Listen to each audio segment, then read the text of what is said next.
신바람 사연 아파트. 오늘의 사연 시작하겠습니다. 안녕하세요. 얼마 전 멍청한 인간하고 이혼한 30대 여성입니다. 아무리 먹고 살기 힘든 시절이라지만 왜 이렇게 남의 것을 탐내는 사람이 많을까요?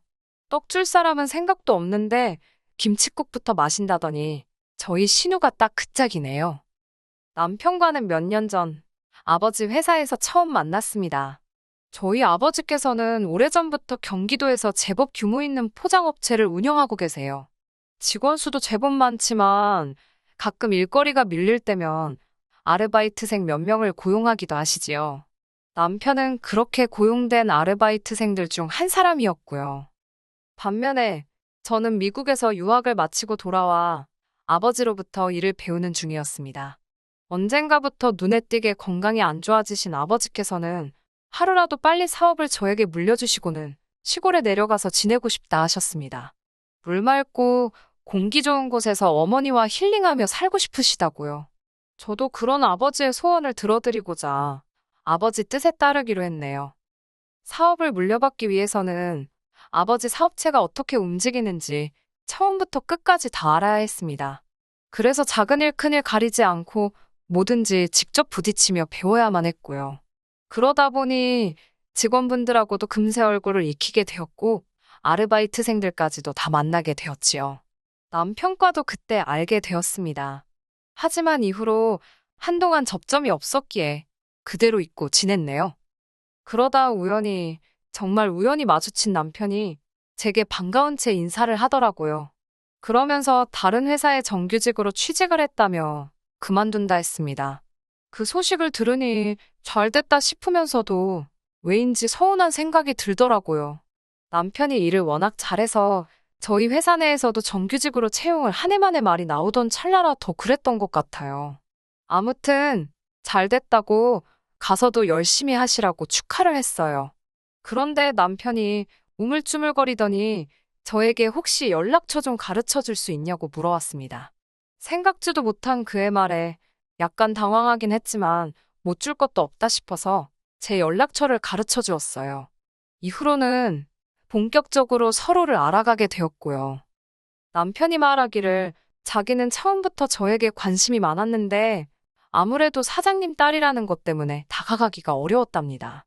그래서인지 서로 다른 직장에서 일을 시작한 이후로 남편은 전과 달리 굉장히 적극적인 모습을 보여주었지요.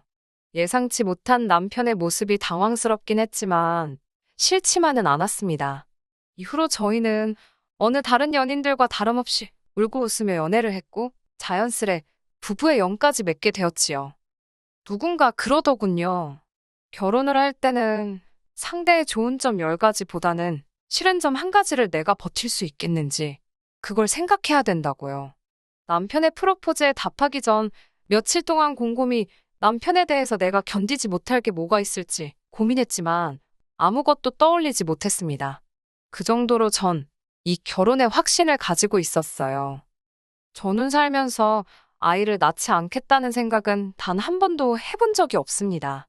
부모님에게 받은 사랑을 내 아이에게도 돌려주는 것, 그게 당연하다고 생각했고 꼭 그렇게 하고 싶었어요. 남편과 저를 닮은 아들, 딸 하나씩을 낳아 엄마가 되는 기쁨을 꼭 누려보고 싶었달까요? 그래서 창피한 줄도 모르고 친구들에게도 나는 못해도 32살이 되기 전에 최소한 2명은 낳아 키울 거라고 떠들고 다녔지요. 그리고 제 입으로 말하기는 뭐하지만 어차피 아버지 회사를 물려받으면 대표가 전데 뭐가 겁나겠어요? 제가 임신을 했다고 출산을 한다고 누가 저를 자를 수나 있나요? 경력이라든가 금전적인 부분에 있어서는 전혀 문제될 것이 없는 상황이었습니다. 이런 이야기를 결혼 전에 했을 때는 그래 그러자고 대답하던 남편이었지만 막상 결혼식을 올리고 나니 입장을 바꾸더라고요.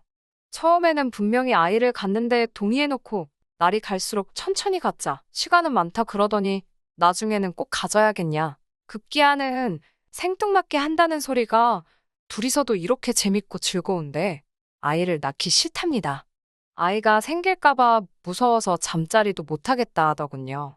그러면서 한다는 말이 평생 지금처럼 둘이 유유자적하며 적당히 벌어서 적당히 쓰고 살면 좋겠답니다.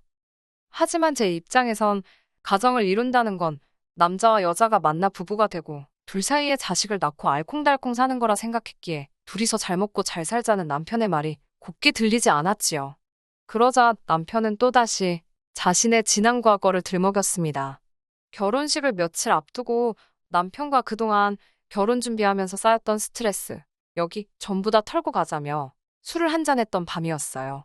그날따라 많이 취했던 남편이 묻지도 않은 이야기를 술술 털어놓더군요. 그리고 그 이야기에는 충격적인 사실이 숨어 있었습니다. 암으로 오랫동안 고통받다 돌아가신 줄로만 알았던 어머님께선 사실 암으로 돌아가신 게 아니라 아버님 때문에 도망치셨답니다.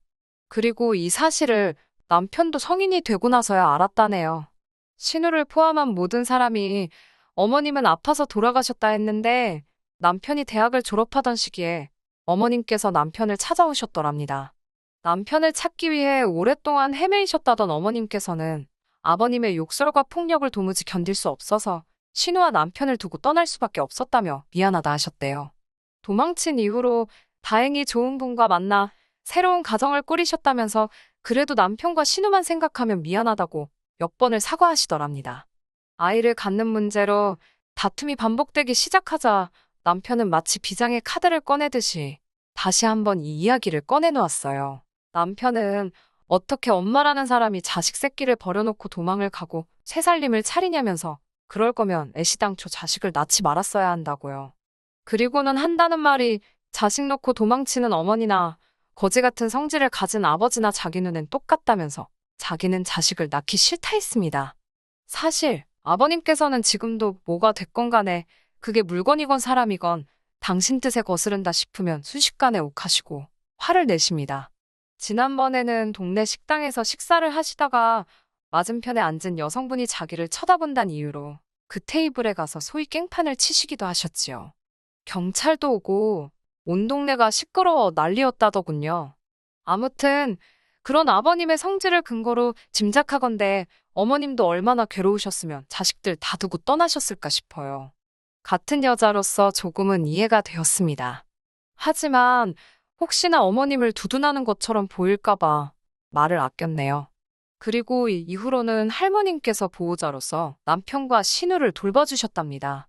그나마도 할머님이 돌아가신 이후로는 신우가 보호자 역할을 하게 되었다네요. 그래서인지 신우와 남편이 사이에는 단순한 남매지간의 우애를 뛰어넘어 애틋하고 끈끈한 무언가가 느껴졌습니다. 솔직히 신부인 제 입장에선 부담스러웠던 게 사실이에요. 하지만 두 사람의 우울한 사연을 알고 났을 땐 오히려 내가 더 잘해야겠구나. 바보같이 그런 생각을 했습니다. 신우 덕분에 내 남편이 어디 나쁜 길로 빠지지 않고 이렇게 훌륭하게 자랄 수 있었다는 고마운 마음이 컸으니까요. 하지만 사람 마음이라는 게 다 제 마음 같지는 않더군요. 신우는 한마디로 속다르고 겉다른 사람이었습니다. 그리고 남편의 여린 마음을 이용해 남편을 이리저리 조종하려 들었어요. 하긴 지금 생각해보면 이용한다고 이용당하고 있던 남편도 문제긴 하지만요. 한 번은 이런 일이 있었습니다. 결혼 후 처음 맞던 제 생일이었지요. 친정아버지께서 정말 비싼 명품백을 생일 선물로 사주셨어요. 하지만 처음에만 잠깐 들고 다녔지 솔직히 너무 비싸기도 하고 어디 딱히 메고 갈 만한 곳이 없어서 옷장 한 곳에 올려놓고 보관만 하고 있었습니다. 그런데 어느 날 저희 집에 놀러왔던 신우가 그 가방을 발견한 거죠. 원래도 신우가 그렇게 아무 때나 와서 여기저기 자기 마음대로 잘 열어보고 다녀요. 그러다 뭐 비싼 거 좋은 거 있으면 자기 달라고 억지 부리는 것도 다반사고요. 지금은 그 이야기를 하려던 건 아니니까 아무튼 신우는 제 허락도 없이 옷장 맨 위에 있던 핸드백을 들고 나와서는 저더러 부모 잘 만나서 이런 가방도 들고 다니고 좋겠다며 나는 누가 이런 가방을 사주나 그러더군요. 그러면서 제 남편을 바라보는데 진짜 미쳤나 싶더라고요. 바보 같은 남편은 또 그 와중에 난처한 얼굴을 하고 저를 쳐다보대요. 남편이 신우에게 애틋하다고 말씀드렸잖아요. 그래서인지 남편은 신우가 무슨 말만 하면 아주 저자세로 절절맵니다. 만약에 남편 반응이 자기가 원하던 반응하고 다르면 그때부터는 자기가 얼마나 희생을 해서 제 남편을 돌보고 키웠는지 별의별 이야기를 다 하면서 남편으로 하여금 죄책감을 느끼게 만들더라고요. 솔직히 남의 자식을 걷어다 먹여도 저 정도로 생색은 안 내겠다 싶을 정도로 우려먹습니다. 사골이었으면 진작에 맹물 맛이 났을 거예요. 사실 신우가 억지를 부려도 내 남편 키워준 값이다 생각하고 가격대가 너무 지나치지만 않으면 제가 사주는 경우가 다반사입니다. 그런데 이번만큼은 남편 2달치 월급이랑 비등비등한 가격이었는데 제정신인가 싶었습니다. 자기 남편 두고 왜 여기 와서 저러나 싶었지요. 결국 제가 나서서 신우에게 이 가방 살려면 이 사람 2달 동안 숨만 쉬고 돈 벌어야 된다고 뼈있는 농담으로 상황을 정리했네요. 그런 신우가 작년에 임신을 했습니다. 그동안 자기는 딩크라며 너희도 애 갖지 말라고 그러던 양반이 임신을 했다는데 실망은커녕 좋아 죽으려고 그러더라고요. 아무래도 노산이다 보니까 별 기대가 없었던 상황이었고 다른 사람들한테 이래저래 설명하기 귀찮으니까 그냥 딩크라고 했었나 보다 싶었어요.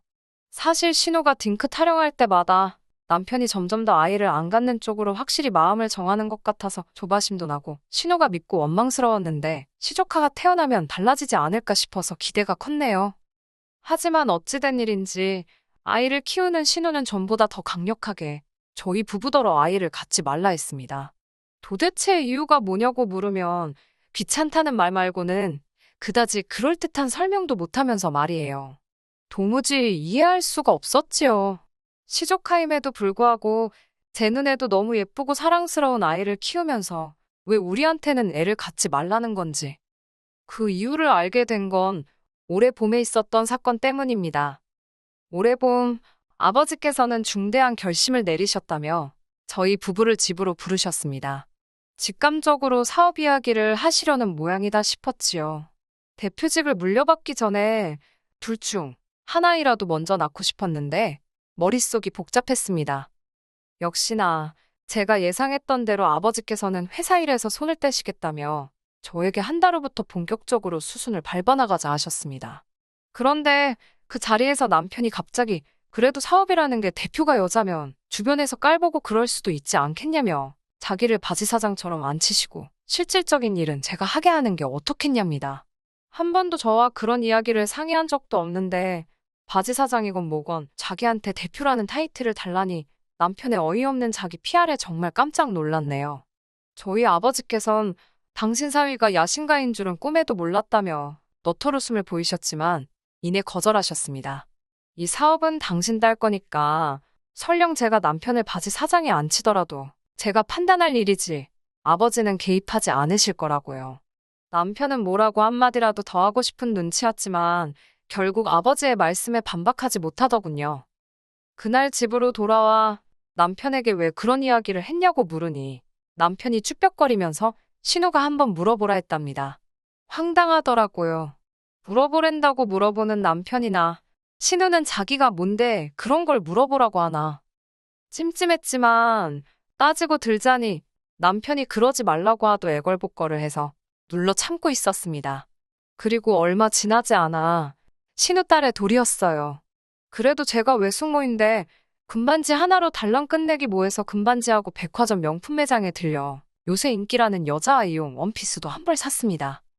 그렇게 돌잔치에 도착했는데 신우가 제 손에 들린 쇼핑백을 보더니 뭐 이런 비싼 걸 사왔냐면서 저더러 돈 좀 아껴 쓰랍니다. 저는 처음에 미안해서 하는 말인 줄 알았어요. 그런데 옆에 있던 신우 남편이란 작자가 헛소리를 짓거리더군요. 이거 우리 딸이 산 거나 마찬가지랍니다. 제가 무슨 말이냐고 하니까 처남이랑 처남댁이랑은 애 안 갖기로 한 거 아니냐며 그럼 처남 죽고 처남댁도 죽으면 그 재산은 다 우리 딸이 받을 거 아니냐고 그러니까 이건 우리 딸이 미리 땡겨서 쇼핑했다. 뭐 그런 뜻이랍니다. 얼마나 어이가 없던지 돌잔치 축하해주러 갔다가 뒤통수 한 대 씌게 얻어맞은 것 마냥 얼얼하던데요. 제가 순간 표정 관리를 못했는지 신우가 수습을 한답시고 농담이라며 다른 이야기를 꺼내는데 말이라는 게 주워 담을 수 없는 거잖아요. 너무 찜찜하고 기분이 나빠서 남편도 남겨놓고 먼저 집으로 왔습니다. 제가 사라진 걸 알아챘는지 남편으로부터 몇 번 전화가 걸려왔지만 받지 않았네요. 몇 시간 뒤 남편이 집에 돌아왔고 제 눈치를 살피더군요. 저는 남편한테 우리도 아이를 갖자고 했습니다. 신우도 저렇게 애 낳고 행복해하는 거 보라고 당신은 정말 애 안 갖고 싶냐고요.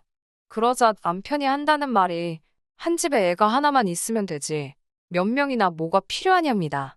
제가 신우네 애는 조카고 나는 우리 애를 갖자는 거라고 조카는 조카지 조카가 어떻게 우리 애를 대신하냐고 따지니까 남편이 저한테 한다는 소리가 자기한테는 누나가 어머니나 마찬가지라며 자기는 그 은혜를 조카에게 사랑을 주는 걸로 갚고 싶답니다. 괜히 우리 사이에 아이가 생기면 조카가 서운한 일도 생기지 않겠냐면서 한 명만 잘 키우면 좋지 않을까? 그러는데 진짜 이건 뭐한데 패버릴 수도 없고 어처구니가 없더라고요. 말 같지도 않은 남편의 말에 그럴 거면 이쯤에서 서로 갈 길 가자고 했습니다. 나는 아이를 갖고 싶고 나의 온전한 가정을 꾸리고 싶은데 당신은 신우로부터 정신적으로 독립을 못한 것 같으니 우린 갈 길이 다른 것 같다고요. 그러자 남편이란 자식이 뭐라는 줄 아세요? 안 된답니다. 저희가 이혼하면 신우가 얼마나 실망하겠냐고요. 저랑 결혼하면서 신우가 동생 키운 보람이 있다고 어디서 제대로 된 여자를 데려왔다고 얼마나 칭찬해줬는 줄 아냐면서. 순간 돌잔치에서 신우 남편이 했던 말이 생각났어요. 저는 아무렇지도 않다는 듯 그러냐고 그럼 알겠다고 이혼은 하지 말자 했습니다. 금세 남편 얼굴에 화색이 도는 걸 보고는 제가 대신 아버지 사업은 제 사촌 동생에게 넘기겠다고 했습니다. 그러자 남편이 그걸 왜 넘기냐입니다. 그래서 당장 나나 당신한테 무슨 일이라도 생기면 우리 아버지 사업이며 내 재산이며 죄다 엄한 집구석 좋은 일 시키게 생겼는데 그 꼴은 못 본다 했어요. 그러자 남편은 대번에 신은혜가 왜 엄한 집구석이냐면서 밑도 끝도 없이 제 사촌보다 자기 누나가 낫다는 거예요. 그러면서 그렇게 걱정이 되면 양쪽 집에 반반씩 주는 걸로 해두잡니다. 반은 제 사촌 동생, 나머지 반은 신우나 시조카한테요. 이렇게 뻔뻔한 남자였나? 뻔뻔한 건가 멍청한 건가? 염치가 없는 건가? 별의별 생각이 다 들던걸요. 제가 목구멍 밖으로 튀어나오려는 욕들을 억누르며 간신히 한마디 했습니다. 미친 거 아니냐고요. 우리 아버지가 평생 일군 사업에 왜 니네 누나 숟가락을 얹으려고 하냐니까. 자기 누나가 없었으면 자기도 여기 없답니다. 기가 막히고 진짜 코가 막히더라고요. 더는 남편하고 말 한마디도 섞고 싶지 않아서 야, 가라, 가, 네 누나한테로 가라고 했네요. 다시는 연락하지 말라고 변호사 사서 이혼 서류 보낼 테니까 그런 줄 알라고 했습니다. 진짜 호의가 계속되면 혹은 줄 안다더니 그 말이 딱이더라고요. 이후로 뭐 난리도 아니었지요. 신우한테 전화와, 신우 남편한테도 전화와, 심지어 아버님한테도 전화 오고. 남편은 저희 친정 앞으로 찾아오다가 저희 아버지랑 마주치는 바람에 진짜 뒤지게 얻어맞을 뻔한 거 뒤따라오던 경비 아저씨 덕분에 살았다 하더군요. 사연 많고 가진 거 없는 남자여도 내가 지 사랑하고 지가 나 사랑하면 그것만으로 충분했는데 왜 나를 통해서 효도를 하려고 한 건지 생각할수록 열불이 납니다. 남편에게는 제가 유일한 동아줄이었는데 말이에요. 동아줄 잡고 잘 올라갈 생각이나 하지 원래 욕심이 크면 화를 부르는 법 아니겠어요? 이후로 남편의 소식은 모릅니다. 신우한테 뒤지게 욕이나 먹었겠지요. 그 나이 먹고 누나한테 왜 찍소리도 못하고 사는지 평생 지 누나랑 조카나 뒷바라지 하게 생겼네요. 꼴 좋다 멍청아. 끝까지 들어주셔서 감사합니다. 오늘의 사연은 여기까지입니다. 구독과 좋아요, 알람 설정 부탁드리고 더 좋은 사연으로 다시 찾아뵙겠습니다. 감사합니다.